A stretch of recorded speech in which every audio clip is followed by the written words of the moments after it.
ಈಗ ಪವಿತ್ರ ಗೌಡ ವಿಚಾರದಲ್ಲಿ ಸಿಬ್ಬಂದಿಗಳು ಅಷ್ಟು ಅವರಿಗೆ ಇದು ಮಾಡ್ತಾರೆ ಅಂದಾಗ ಸೊ ಫೀಡ್ ಗೀಡ್ ಆಗ್ತಿರ್ತದೆ ಅಮೌಂಟ್ ಎಲ್ಲ ಗೊತ್ತಿಲ್ಲ ಸರ್. ಅಲ್ಲ ಈಗ ನಿಮಗೆ ನಿಮಗೆ ಒಂದು ರೀತಿ ಟ್ರೀಟ್ಮೆಂಟು, ಪವಿತ್ರ ಗೌಡಂಗೆ ಒಂದು ರೀತಿ ಟ್ರೀಟ್ಮೆಂಟ್ ಅಂದಾಗ ಸಹಜವಾಗಿ ನನಗೆ ಅಂತಲ್ಲ, ಎಲ್ಲ ಆರೋಪಿಗಳಿಗೂ ಸಪರೇಟ್, ಅವಳಿಗೆ ಸಪರೇಟ್. ಯಾಕದು?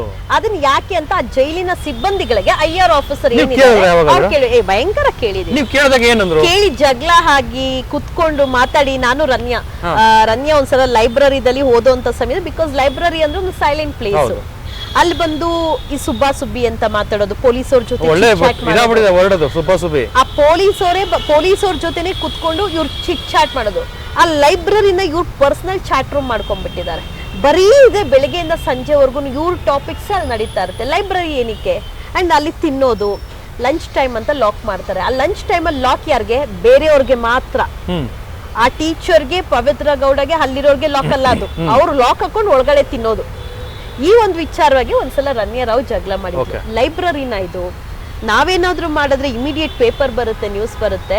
ನನ್ನ ತಂದೆ ಯಾರೋ ಮಹಿಳೆ ಜೊತೆಗೆ ಮುಟ್ಟಿದ್ರು ಅಂತ ನ್ಯೂಸ್ ಪೇಪರ್ ಅಲ್ಲೆಲ್ಲ ಬಂತು, ಇಲ್ಲಿ ನಡೆಯೋದು ಯಾಕೆ ಬರಲ್ಲ ಅಂತ ಹಿಡ್ಕೊಳ್ಳಿ. ದೊಡ್ಡ ಜಗಳ ಆಯ್ತು. ಅಂಡ್ ಇವಳು ಅದೇ ತರ ಮಾಡ್ತಾ ಆ ಜಗಳ ಆದೋಗ ಬಂದ್ಬಿಟ್ಟು $3 ನನ್ಗೂ ರನ್ಯಾಗೆಲ್ಲ ಬಿಟ್ಬಿಡಿದ್ ಇಲ್ಲಿಗೆ. ಅವಳು ಜಡ್ಜ್ ಹತ್ರ ಹೇಳ್ತೀನಿ. ಏನ್ ಜಡ್ಜ್ ಹತ್ರ ಹೇಳ್ತಾಳೆ? ನಾವ್ ಹೇಳಲ್ವಾ ಜಡ್ಜ್ ಹತ್ರ? ಇಲ್ಲಿ ಜಡ್ಜ್ ಏನ್ ಕೊಡ್ಬೇಡಿ ಅಂದಿದಾರೆ ಅದೆಲ್ಲ ಸಿಗ್ತಾ ಇದೆ. ಜಡ್ಜ್ ಏನ್ ಸ್ಟ್ರಿಕ್ಟ್ ಮಾಡಿದ ಅದೆಲ್ಲ ಸಿಗ್ತಾ ಇದೆ.